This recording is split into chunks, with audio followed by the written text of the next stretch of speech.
Život bez elektrickej energie si na Slovensku dnes už asi nedokáže predstaviť veľa ľudí. Poháňa takmer všetko, čo doma máme. Kým sa však elektrína dostane do domácnosti, čakajú celkom zaujímavá cesta plná technológií. Ani energetika už nie je taká ako niekedy. Nakoniec potvrdzuje to aj inovátor v tejto oblasti Východoslovenská distribučná. Mnohé inovácie jej uľahčujú starostlivosť o sieť a distribučnú sústavu robia inteligentnou. Východoslovenská distribučná vrátane svojich historických predchodcov už takmer 100 rokov buduje, prevádzkuje a inovuje elektrickú sieť, ktorá má takmer 25 000 kilometrov a v rámci toho viac ako 667 000 odberných miest. Takýto kolos si už preto vyžaduje dokonalý prehľad o tom, čo sa v distribučnej sústave deje. Spoločnosti pritom s prehľadom pomáha sústava inovatívnych elektromerov, tzv. IMS, inteligentné meracie systémy. Používanie inteligentných elektromerov prinieslo distribučným spoločnostiam novú dátovú dimenziu. Okrem spotrebovanej elektriny máme takmer v reálnom čase informácie o napäťových a prúdových pomeroch priamo u spotrebiteľa.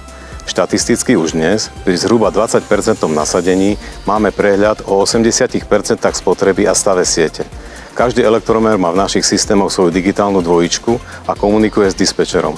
Vďaka tomu vieme veľmi rýchlo a veľmi presne identifikovať kritické miesta v sieti a tak udržiavať vysokú kvalitu distribúcie a znižovať čas trvania poruchy.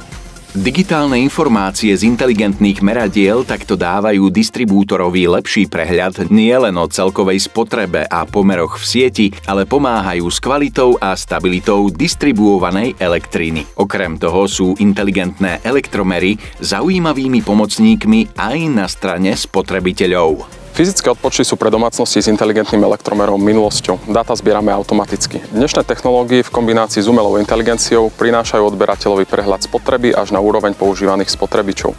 Vie si tak optimalizovať spotrebu, čo mu prináša úspory. Umelá inteligencia sa pritom neustále aj v tomto smere vyvíja, ale už dnes dosahuje výsledky, kedy sú rozdiely oproti realite minimálne. V rámci distribúcie ju využívame na identifikáciu poruchových stavov a zároveň na odhaľovanie neštandardného správania odberateľov. Môže sa to týkať netechnických strát alebo neoprávnených odberov. Ďalšie technológie pre stabilizáciu siete využíva Východoslovenská distribučná v podobe prvého pilotného veľkokapacitného kontajnerového úložiska s takmer 200 batériovými modulmi. Znamená to, že na citlivých miestach, kde môžu byť výkyvy v spotrebe elektrickej energie, je umiestnená zásobáreň elektriny, ktorá v čase špičky dorovnáva potrebnú kapacitu v sieti a v čase slabého odberu sa nabíja. Sústava pritom pomáha aj odberateľom v známej Slovenskej doline, a to aj počas hlavných turistických sezón, teda i v zime.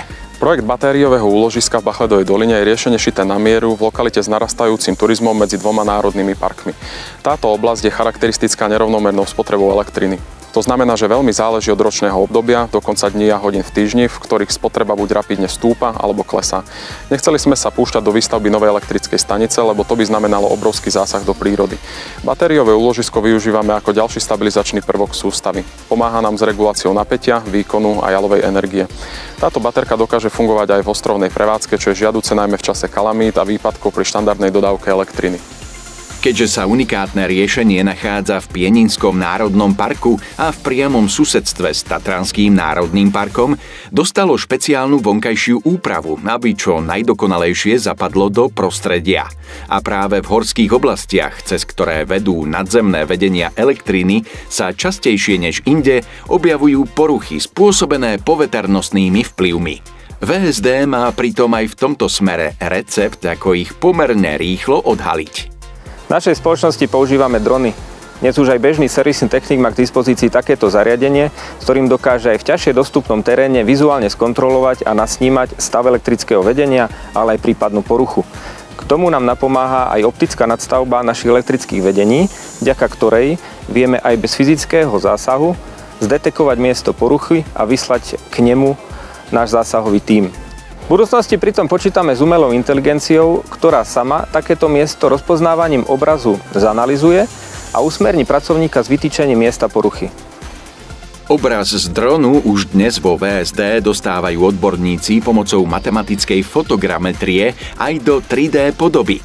V tej je pre energetikov lepšie viditeľné i to, či náhodou do vedenia nevrastajú konáre stromov a či teda netreba v danej lokalite naplánovať povinné orezy, aby sa udržiaval požadovaný ochranný koridor vedení.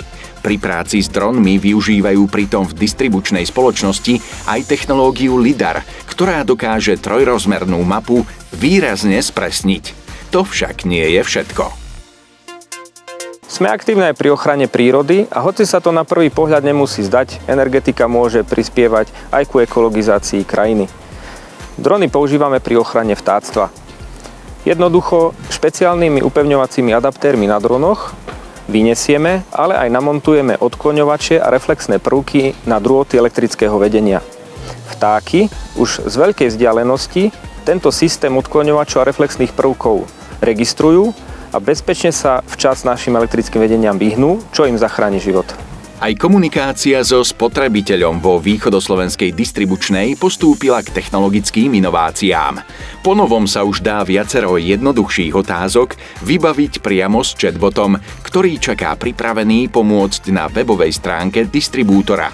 Ľuďom na call centre pritom odľahčil prácu aj tzv. Voicebot, ktorý sa snaží porozumieť pri telefonátoch požiadavkám spotrebiteľov a efektívne im pomôcť či nasmerovať ich. Popri klasických technológiách je dôležité spomenúť aj optickú komunikačnú nadstavbu v podobe siete. Stalo sa už samozrejmosťou, že ju budujeme pri modernizácii distribučnej sústavy. Pomáha nám rýchlejšie identifikovať poruchy, ale zároveň sa dá využiť aj na zabezpečenie internetu pre domácnosti. A to aj na miestach, kde vysokorýchlostný internet doteraz nikdy nebol. Ako je vidieť, technológií a inovácií má východoslovenská distribučná v rukách viac ako dosť. Dá sa teda povedať, že energetika budúcnosti už bude naozaj vyzerať inak. A to aj preto, že sa z obyčajných káblových vedení stáva inteligentná sieť, ktorá bude ešte stabilnejšia ako doteraz.